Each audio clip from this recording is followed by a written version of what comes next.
बात करते हैं हमारी खास पेशकश की। फ्रीडम ऑफ स्पीच यानी अभिव्यक्ति की आजादी। संविधान के अनुच्छेद 19 में देश के सभी नागरिकों को अभिव्यक्ति की आजादी है, लेकिन फ्रीडम ऑफ स्पीच को लेकर कई बार विवाद हो जाता है और मामला पुलिस और कोर्ट तक पहुंच जाता है। तब सवाल ये उठता है कि आखिर फ्रीडम ऑफ स्पीच का दायरा क्या होना चाहिए। कहते हैं आपकी अभिव्यक्ति की आजादी वहीं तक है जहां दूसरों को परेशानी ना हो। कुणाल कामरा की पैरोडी पर छिड़े घमासान के बीच सुप्रीम कोर्ट ने अभिव्यक्ति की स्वतंत्रता पर बड़ा फैसला सुनाया। दरअसल सुप्रीम कोर्ट से कांग्रेस सांसद इमरान प्रतापगढ़ी को बड़ी राहत मिली। उनकी कविता पर दर्ज एफआईआर को कोर्ट ने रद्द कर दिया। उनकी कविता को भड़काऊ बताया गया था। कोर्ट ने कहा कि कविता ना तो राष्ट्र विरोधी है, न ही धर्म विरोधी।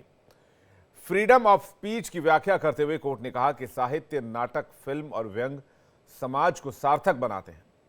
गुजरात पुलिस को फटकार लगाते हुए कोर्ट ने कहा कि हर आलोचना पर मामला दर्ज करना ठीक नहीं है। सुप्रीम कोर्ट ने कहा कि स्वस्थ और सभ्य समाज के लिए अभिव्यक्ति की आजादी जरूरी है। एफआईआर रद्द होने के फैसले के बाद इमरान संसद से बाहर संविधान की कॉपी लेकर नजर आए। इन सबके बीच सवाल उठता है कि क्या सरकारें बोलने की आजादी पर शिकंजा कसने की कोशिश कर रही है? क्या हर आलोचना पर एफआईआर दर्ज करना ठीक है? इसी मुद्दे पर मेहमानों के साथ बातचीत करेंगे, लेकिन इससे पहले हम आपको सुनाते हैं सुप्रीम कोर्ट का फैसला आने के बाद इमरान प्रतापगढ़ी ने क्या कहा है। सबसे पहले तो माननीय उच्चतम न्यायालय का बहुत शुक्रिया अदा करूंगा कि उन्होंने एक बहुत अहम फैसला दिया। ये फैसला सिर्फ एक इमरान प्रतापगढ़ी के लिए राहत नहीं है, बल्कि इसका संदेशा दूर तक है। जिस तरह से अभिव्यक्ति की स्वतंत्रता का लगातार हनन किया जा रहा है, लोकतंत्र में जो सबसे खूबसूरत बात थी भारत के कि आपको अभिव्यक्ति की आजादी थी, और कम से कम कला, आर्ट, कोई भी आर्ट हो, कोई भी फॉर्म हो, पोइट्री हो या फिर ड्रामा हो या फिर और कोई आर्ट का फॉर्म हो, जिस तरह से उसको टारगेट करके पिछले 10 सालों में मौजूदा सरकार ने उसको कुचलने की कोशिश की है, उसके खिलाफ जो सुप्रीम कोर्ट का आज का ऑब्जर्वेशन के साथ साथ जो पॉइंट्स उन्होंने लिखे हैं, उनके लिए बहुत मुझे लगता है कि बहुत धन्यवाद मैं देता हूं। तो इमरान प्रतापगढ़ी सुप्रीम कोर्ट का धन्यवाद कर रहे हैं। वैसे कभी कभी न्यायालय और न्यायिक व्यवस्था पर कांग्रेस के नेता सवाल भी खड़े करते नजर आते हैं, लेकिन जब फैसला हक में हो तो फिर सवाल कहां होता है। खैर, इस पर बातचीत करने के लिए हमारे साथ महेश वर्मा, नेता बीजेपी, थोड़ी देर में होंगे। संदीप त्रिपाठी, नेता कांग्रेस, हमारे साथ जुड़ रहे हैं। संजय चड्ढा, वकील, सुप्रीम कोर्ट, हमारे साथ जुड़ रहे हैं। शुरुआत में संदीप त्रिपाठी से करता हूं। संदीप त्रिपाठी जी, क्या लाइन होनी चाहिए अभिव्यक्ति की आजादी की? नहीं, देखिए, अभिव्यक्ति की आजादी जो एक अभी आपने कहा लाइन, इसकी कोई लाइन नहीं है। और ये आजादी, जो अभिव्यक्ति की आजादी है, यही सचमुच आजादी है। आजादी और गुलामी में सिर्फ एक फर्क है कि आज जो आजादी हमें मिली है, इसमें हम अपनी बातों को रख सकते हैं, व्यक्त कर सकते हैं। एक वाकया मैं बता रहा हूँ पंडित जवाहरलाल नेहरू जी के साथ का। पंडित जवाहरलाल नेहरू जी पार्टीशन के बाद जब लोग दंगे में मारे जा रहे थे, तो एक परिवार ऐसा था जिसके परिवार को जो है उस दंगे में लोग मारे गए। वो बार बार सदन जा रहे थे, जो है लोहिया जी ने उसको कहा कि आप जाइए पंडित जी नेहरू जी से पूछिए कि आपके जो है परिवार के साथ क्या हुआ।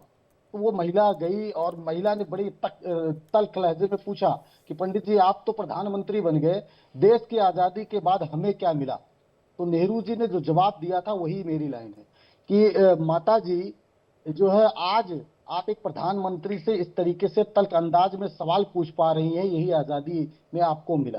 तो ये जो अभिव्यक्ति की आजादी इतने संघर्षों के बाद हमें आजादी के रूप में मिली, उस पर आज ये जो मौजूदा सरकार है लगातार दमनकारी नीतियों के माध्यम से, चाहे वह पत्रकार हो, चाहे वो जो है कोई सोशल इन्फ्लुएंसर हो, चाहे वो अभी आप देखिए महाराष्ट्र का मामला देख लीजिए, या इमरान प्रतापगढ़ी हो, आप कोई भी अगर सरकार के खिलाफ अगर कोई एलिगेशन लगाता है या तथ्यात्मक रूप से बात रखता है, तो इनका सीधा दो तरीका है। पहली बात तो अगर कोई बड़ा पत्रकार है तो उसको संस्थान पर दबाव डाल के पत्रकारिता से पत्रकार की नौकरी खा जाएंगे। अगर उससे वो बच गया तो जो है उस पर एफआईआर कर देंगे, उसको जेल भेज देंगे। आज सैकड़ों पत्रकार, बड़े पत्रकार ऐसे होंगे, पूरे देश में तो हजारों पत्रकार हैं जिन पर इन्होंने एफआईआर दर्ज करके उनको जेल भेजने का काम किया है। और वही कोशिश इमरान प्रतापगढ़ी जी के साथ इन्होंने की। लेकिन धन्यवाद है उस उच्चतम न्यायालय का, जो है जिस तरीके से उसने एक डिसीजन देके उसने एक लाइन खींचने का काम किया है, वो जो है सराहनीय है और उसकी हम प्रशंसा करते हैं। और भारतीय जनता पार्टी के लोगों से और सरकार से अपील करेंगे कि देखिए, आलोचना का लोकतंत्र में कितना बड़ा स्थान है कि चार जो है पंडित जवाहरलाल नेहरू जी की, एक बात और मैं कह देता हूँ, पंडित जवाहरलाल नेहरू खुद की आलोचना मॉडर्न रिव्यू कोलकाता से प्रकाशित होने वाली पत्रिका में अपनी आलोचना एक छद्म नाम से किया करते थे। तो आलोचना का वो स्थान होता था। 14 के पहले हमारे प्रधानमंत्री जी भी आलोचना की बड़ी बड़ी बातें करते थे, लेकिन अब पता नहीं कौन सा वो तानाशाही वाला इंजेक्शन किसने लगा दिया कि जो तानाशाही का इंजेक्शन वो लगा, पूरी भारतीय जनता पार्टी के अंदर वो जो जी असर कर गया। ठीक है महेश आज जी, आप देखिए, कोई भी महेश जी हमारे साथ जुड़ गए। जी महेश जी, आलोचना नहीं कर सकता। नमस्कार। जी महेश जी, स्वागत है आपका इंडिया डेली पर। क्या आलोचना और व्यंग अब राजद्रोह के दायरे में आता है? नहीं, इसका ये मतलब नहीं निकालना चाहिए जो ये लोग मतलब निकाल के पूरे देश में अब ये दुष्प्रचार शुरू हो गया। अमूमन जैसे राहुल गांधी भी इसी प्रकार का एक दुष्प्रचार का सहारा लिए थे राफेल में, और उन्होंने देश में सबसे बड़ा झूठ का एक पंडोरा जो खोला और सबसे झूठे साबित हुए और सुप्रीम कोर्ट में जाके माफी मांगनी पड़ी। तो कम से कम मैं समझता हूं कि इमरान प्रतापगढ़ी जो है इस चीज को इस तरह से मत कहें कि हेट स्पीच को लेकर कहीं सुप्रीम कोर्ट जो है मुहर लगा रही है, उनको कहीं प्रोत्साहित कर रही है, उनको कहीं इस बात के लिए छूट दे दिया कि अब आज के बाद आप जो भी अनाप शनाप बोलना है बोलते रहिए। ये कहीं ना कहीं उनको खुद से आत्मचिंतन और मंथन करना चाहिए, और यही बात थी। तो आज कहीं सुप्रीम कोर्ट राहुल गांधी को क्यों नहीं क्लीन चिट दिया आज तक? राहुल गांधी तो आज सजा याफ्ता अपराधी आज तक हैं भाई, लीगली अगर देखा जाए तो उनका वजूद तो वही है। लेकिन सवाल ये नहीं है, सवाल ये है कि आज इस तरह की चीजें जो है कोर्ट कचहरी में जाके और इस तरह से आप लोअर कोर्ट से लेके आप सुप्रीम कोर्ट तक पहुंचते हैं, और आपको जो है किसी चीज पर टेक्निकल चीजों को लेकर या जो भी चीजें होती है, जिस तरह से अब किन कारणों से उनको सुप्रीम कोर्ट ने ये कहा, और फ्रीडम ऑफ स्पीच को कहीं दबाने का काम जो है, आप याद करिए ना, इमरजेंसी से बड़ा उदाहरण और आप क्या दे सकते हो? तब जो है इमरजेंसी में काला अध्याय याद करिए फ्रीडम और स्पीच को, और उस समय के जितने जजमेंट है वो निकालिए और पढ़िए और इनको दिखाइए कि फ्रीडम ऑफ स्पीच का कैसे गला घोटा था आप लोगों ने, कितना सेंसर किया था प्रेस और मीडिया को, और कोई भी प्रेस और मीडिया आपके खिलाफ बोलता था आपने कितने लोगों को ठूसे। वो काला अध्याय इमरजेंसी के ऊपर पिक्चर बनी, और आज भी वो धब्बा, वो कलंक कांग्रेस के माथे से धुली नहीं है। आज भी आप उसके बाद भी संभले नहीं, उसके बाद भी आपने कई ऐसे, मनमोहन सिंह सरकार में देखिए 85 ऐसे उदाहरण दिए जा सकते हैं कि जब आपने ऐसे किए। सवाल वो नहीं है, सवाल है कि आज फ्रीडम ऑफ स्पीच के नाम पर आप हेट ऑफ स्पीच पर होशिएगा, आप गाली गलौज पे उतर आइएगा, आप किसी आदमी को अमर्यादित ढंग से, इनका एक मंत्री, कर्नाटक का एक मंत्री है, होम मिनिस्टर साहब को, देश के होम मिनिस्टर है, उनको आप कहिएगा कि वो मानसिक रूप से मतलब बीमार व्यक्ति है, उसको पागल करार दिया जाएगा। आप ये देखिए प्रधानमंत्री की माँ बहन की गालियां बकी जाती है, और तब आप लोग कहते हैं कि भाई ये तो फ्रीडम ऑफ स्पीच है। इसको कोई फ्रीडम ऑफ स्पीच करार दे और इसके ऊपर क्या सुप्रीम कोर्ट मुहर लगाने जा रही है? ऐसी बात को जो है कह के बताना क्या जा रहे हैं, ये एक समझने की बात है। तीसरी जो सबसे इंपॉर्टेंट बात है वो ये है कि देखिए, इस प्रकार की बात को जो कि आप सुप्रीम कोर्ट के नाम लेके, सुप्रीम कोर्ट ने कोई ऑर्डर अगर किया है, उस ऑर्डर में क्यों किया, ऐसा कारण क्या है, उसका नाम लेके इस प्रकार से प्रचार करना। सुप्रीम कोर्ट के संजय चड्ढा साहब बताएंगे कि इस तरह के ऑर्डर का मीडिया में इस तरह से कहीं ले जाके दिखाना, समझाना और प्रेजेंट करना कितना लीगली है, वो कितना कानूनी है, कितना गैर कानूनी है। ये एक और इसमें जो है पेचीदा सवाल और ज्वलंत सवाल जरूर जी, पैदा आपको संदीप जी कुछ कहना चाह रहे हैं? संजय जी आपके पास आ रहा हूं। विवेक जी, मतलब गजब बात करते हैं भाजपा वाले। मतलब आप एफआईआर दर्ज करके किसी का चरित्र हनन कर सकते हैं, और सुप्रीम कोर्ट डिसीजन दिया है उस पर हम बात भी ना करें, उस पर हम सर्टिफिकेट भी ना दिखाएं कि भैया सुप्रीम कोर्ट ने हमको बरी कर दिया। क्या महाराज आप लोग लीला फैलाते हो। अभी आपने बता दिया कि राहुल गांधी जो है जमानत पे हैं, एफआईआर दर्ज कर दिया तो वो अपराधी हो गए, और सुप्रीम कोर्ट ने बरी कर दिया तो उसकी बात भी ना करें। क्या बात है। और एक बात सर, जरा ये बताइए महाराज जी, अभी आप कह रहे हैं कि हम लोग गाली गलौज करते हैं। मोदी जी को गाली कौन दे सकता है? मोदी जी दिया तो है ना। बात तो कोई कर नहीं पाता है। अब आप ये भले बात ये कहिए कि मोदी जी के तानाशाह वाले सारे गुण, इसलिए मैं कह रहा हूं कि मोदी जी 11 वर्ष प्रधानमंत्री बने हो गए, उनको एक प्रेस कॉन्फ्रेंस की है? काहे नहीं किए? जिनको मनमोहन सिंह वो कहते थे, देहाती औरत कहते थे, वो 56 इंची वाला दिलेर व्यक्ति 10 साल में 137 प्रेस कॉन्फ्रेंस करता है। तो मोदी जी काहे डरपोक बन जाते हैं? काहे पत्रकार भाइयों से डरते हैं? क्योंकि रंगा सियार का रंग उतर जाएगा, अरे आपकी भाई, कड़े देहाती खुल औरत तो जाएगी। वहां पाकिस्तान का प्रधानमंत्री बोला था। प्रधानमंत्री और टेली नरेंद्र टेली मोदी जी ने टेली नरेंद्र मोदी जी ने मोदी भी जी ने कहा, उसका काउंटर किया मोदी था। जी ने भी कहा, सुनिए सुनिए, मोदी जी ने भी कहा। किया था, और मोदी जी ने उसकी टेलीप्रॉम्प्टर नहीं रहता ना आलोचना की थी। पत्रकार, प्रेस कॉन्फ्रेंस में टेलीप्रॉम्प्टर नहीं रहेगा, तो असलियत खुल जाएगी उस रंगा सियार की कि कितना मन से बोल लेते हैं, कितने आप ज्ञानी रंगा हैं, सियार किसको कितने बोल पढ़े रहे हैं? लिखे हैं। अब ये लोगों को पता चल ये तो जाएगा। अभिव्यक्ति की वो आजादी, दो लोग जान जाएंगे। ये अभिव्यक्ति सर, आप और एक देश के बात कहता हूं, प्रधानमंत्री के बारे में अगर ऐसे शब्द का इस्तेमाल कर रहे हैं तो ये भी अभिव्यक्ति के आजादी के दायरे में सर? ये बिल्कुल विवेक आपने जी, सही विवेक कहा जी, कि आपके ये दर्शक रंगा क्या सियार सोच में रहे होंगे जो कि इनका होगा चाल उसकी चरित्र और असलियत चेहरा खुल कैसा जाएगी। हो गया है।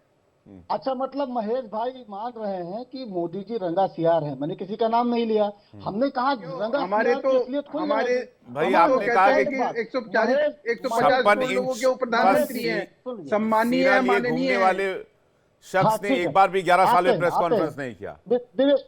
विवेक भाई, मैं 10 सेकंड और लूंगा। जल्दी से हाँ। देखिए, अभी महेश भाई ने एक बात कही जी, महेश भाई ने बात कही कि इनका एक मंत्री, वो अभद्र भाषा थी, किस तरीके से लहजे में आपने कहा एक मंत्री को। और अभी आपने पागल की बात की। आप जब नीतीश जी हमारे साथ थे तो उनको मानसिक दिवालिया, पागल कौन कहता था? भारतीय जनता पार्टी के लोग। वो मुख्यमंत्री नहीं थे, उनको लोगों ने नहीं चुना था। बात यह है कि आप लोग जो करते हो स्वयं, अगर वही पलट कर आपसे कोई कर देता है तो आपको बुरा लगता है। उसको सोचिए करने के पहले कि अगर ये हम करेंगे और यही पलट कर हम पर यही आएगा अंतर तो हम कीजिए, क्या फ्रीडम जवाब ऑफ देंगे? स्पीच और हेट स्पीच में ये अंतर करके बात जाइए करिएगा तो मुकदमा कहीं कर समझ दीजिए, में आएगा सुप्रीम कोर्ट का जाइए मुकदमा आदेश। कर दीजिए। हमको सुप्रीम कोर्ट पर विश्वास है, हम निपट लेंगे भाई। अरे भाई, आप तो हमको निपट पता ही है कि हेड लीजिएगा। स्पीच क्या होती है और आप लोग का तो फ्रीडम आजकल ऑफ धंधा स्पीच बना क्या हुआ है। है, आपके नेता का भी यही धंधा बना हुआ है। आज भी सजा याफ्ता अपराधी है राहुल हाँ, गांधी। आज भी धंधा सजा बना याफ्ता लिया है। अपराधी है ना। क्या करिएगा, आज मतलब आप FIR लिख के जेल भेज दिए। अरे भाई, तलीपार कौन रहा है हाई कोर्ट से, पता है आपको? नाम बताएं। तड़ीपार वो और रही सजा बात याफ्ता न्यायाधीश अपराधी नहीं है ना। जज लोया की वो हत्या, सजा सुन याफ्ता लीजिए, अपराधी नहीं हरेन है। पांड्या की हत्या, गोपीनाथ मुंडे की संदिग्ध आपने तड़ी मृत्यु, पार करके भी गोपीनाथ उनको मुंडे आपने की तड़ी संदिग्ध, पार आज तक क्या करके भी हुआ वो चीज हासिल नहीं किया बताएं? जो आज आज उस अरे तड़ी तो पार का SIT देखे। ने उस किया, तड़ी किसी जनता सरकार की ने नहीं अदालत किया। ने साहब जनता की कहा था अदालत से कि जी। ऐसी हो मार गया पड़ी वरना कि आज आप एक कहीं नहीं एक है। करके संजय चड्डा जी के पास जा रहा हूं। महेश बीजेपी ये भाई, दावा कोर्ट करती है का कि है प्रधानमंत्री को एक एक करके 127 बार गालियां दी जा चुकी सरकार है। ने नहीं। बीजेपी ये दावा करती है कि प्रधानमंत्री मोदी को 127 बार गालियां दी गई है।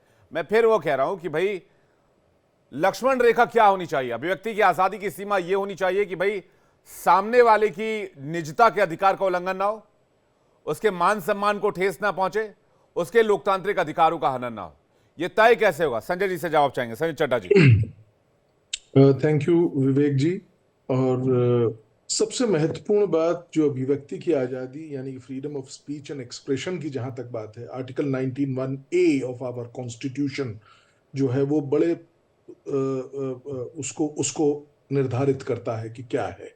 अब सबसे बड़ा जो सवाल जो आपने पूछा है कि क्या ये राइट एब्सोल्यूट है कि किसी को भी कुछ कह दें हम, जवाब इसका ये है नहीं, ये एब्सोल्यूट राइट नहीं है। इसके रीजनेबल रिस्ट्रिक्शंस है। ये एक बहुत अहम राइट है, सबसे हमारी जो लोकतंत्र का सबसे ज्यादा अहम अगर कहें अधिकार तो वो है राइट टू लाइफ, और उसके साथ पैरेलल खड़ा होता है freedom of speech and expression, अभिव्यक्ति की आजादी। तो इसके लिए रीजनेबल रिस्ट्रिक्शंस हैं जो आपने अभी खुद अपने सवाल में ही कहा कि किसी के आप डिफेम नहीं कर सकते, किसी राष्ट्र, ऐसे 6-7-8 इसके रिस्ट्रिक्शंस हैं जो आर्टिकल 19(2)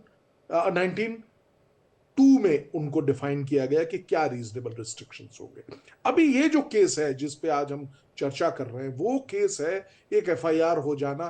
तो कोर्ट ने बड़ी परिपक्वता से कहा कि ये जो हमारी जो कोर्ट्स है उनकी ये ड्यूटी है कि मौलिक अधिकार यानी कि फंडामेंटल राइट्स की सुरक्षा करें। अब जैसा मैंने आपको बताया कि 19(1)(a) में ये freedom of speech and expression दिया गया है। क्या ये चेक कोर्ट की ड्यूटी है कि वो उसके देखे, और एफआईआर करने से पहले पुलिस की भी ये ड्यूटी है कि वो देखें, ब्लाइंडली एफआईआर नहीं कर दे, वो देखें प्राइमा फेसी प्रिलिमिनरी इंक्वायरी करें कि प्राइमा फेसी केस है कि नहीं है। इस केस में कोर्ट ने उस कविता का भी वर्णन किया और कहा कि ये प्राइमा फेसी किसी भी तरीके से जो सेक्शन 196 ऑफ बीएनएस लगा था, जिस उसके तहत अगर किसी भी साधारण व्यक्ति से कहें तो वो नहीं आती। कोर्ट ने अपने जो जजमेंट है उसमें इसका वर्णन बड़ा स्पेसिफिकली किया है, उस कविता को प्रकट भी किया है, प्रस्तुत भी किया है अपने ऑर्डर में। अब सूक्ष्म में ये है कि पुलिस को और कॉन्स्टिट्यूशनल कोर्ट्स यानी कि जैसे ये गुजरात हाई कोर्ट ने भी इसको निरस्त किया था, तो उनके लिए ये नजीर एक बनी है कि जब भी आपको एफआईआर करें, ब्लाइंडली एफआईआर का मतलब जरूर अवश्य यही होता है कि फर्स्ट इंफॉर्मेशन रिपोर्ट, जैसी इंफॉर्मेशन आई, लेकिन हर इंफॉर्मेशन की एफआईआर नहीं होती है। बाकी केसों में तो एफआईआर कराने में लोगों के धुएं निकल जाते हैं।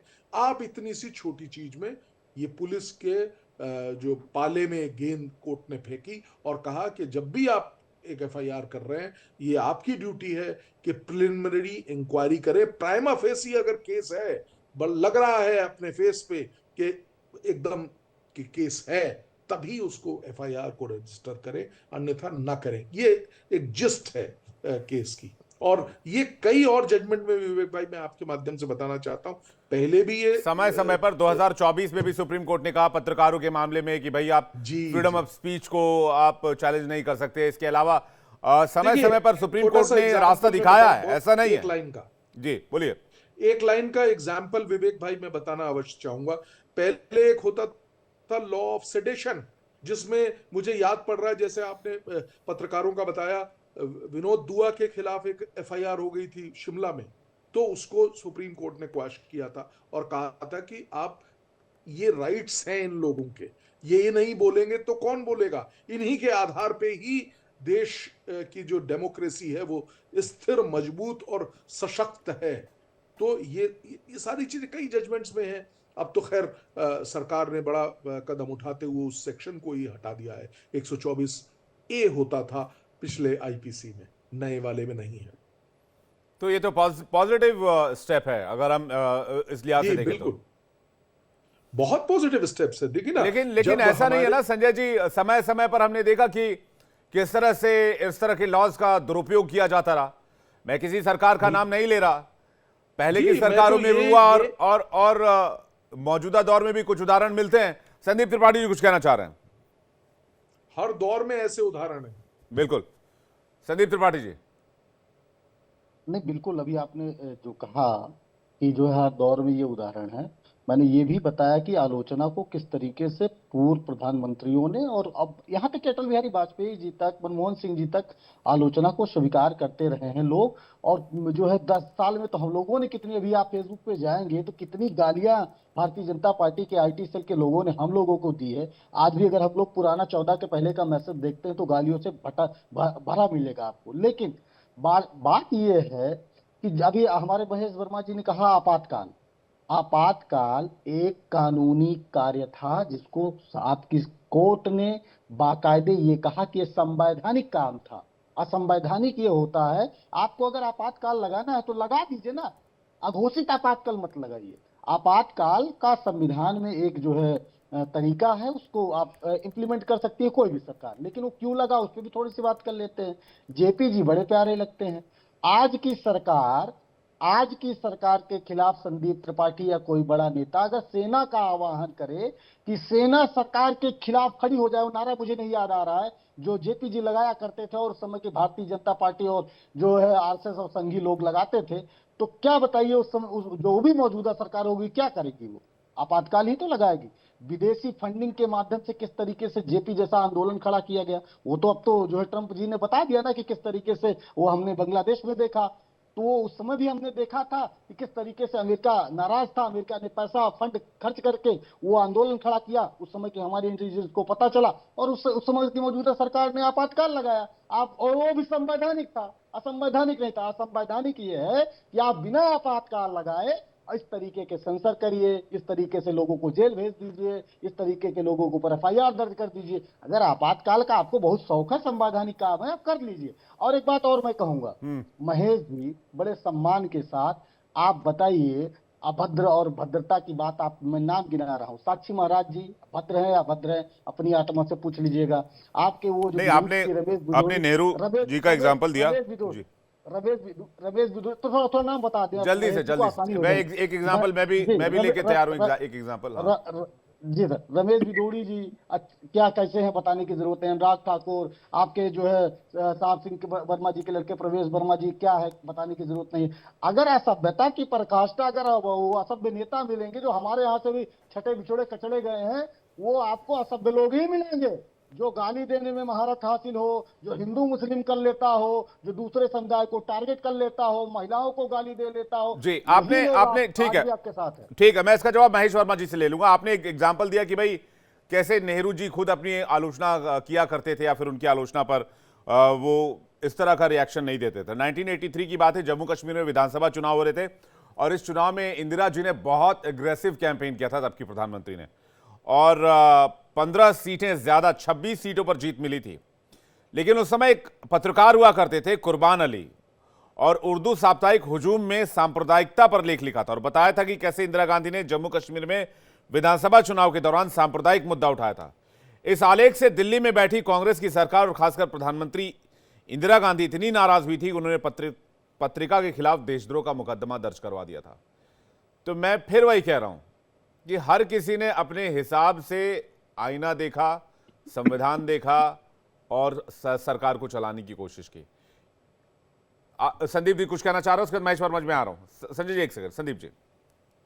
विवेक जी, मैंने ये कहा, मैंने कतई ये बड़े साफगोई से मैं बात करता हूँ, मैंने ये नहीं कहा पूर्ववर्ती सरकारों में इस तरीके की घटनाएं नहीं हुई है, छुटपुट घटनाएं हुई हैं, लेकिन आज तो एक दौर चल रहा है। आज दौर चल रहा है, ठीक। आप कह रहे हैं घोषित आपातकाल है। महेश वर्मा जी इसका जवाब, उसके बाद संजय जी के पास आ रहा हूं। महेश वर्मा जी।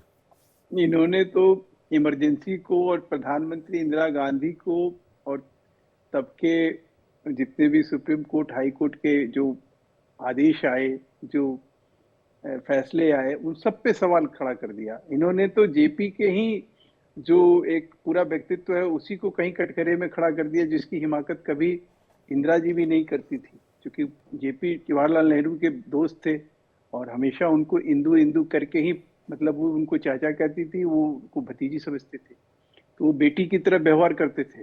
लेकिन इंदिरा गांधी की हिपोक्रेसी और इंदिरा गांधी की जिस तरह के तानाशाही थी, उस तानाशाही से इतना तंग आ गए लोग कि लगने लगा कि भाई एक तरह से इनडायरेक्ट वे में संजय गांधी पूरे शासन को कंट्रोल कर रहे हैं। और उस समय गुंडीजम जो है इस तरह से हावी हुआ देश में कि बहन बेटियों की इज्जत जो है बचाना मुश्किल हो जाता था।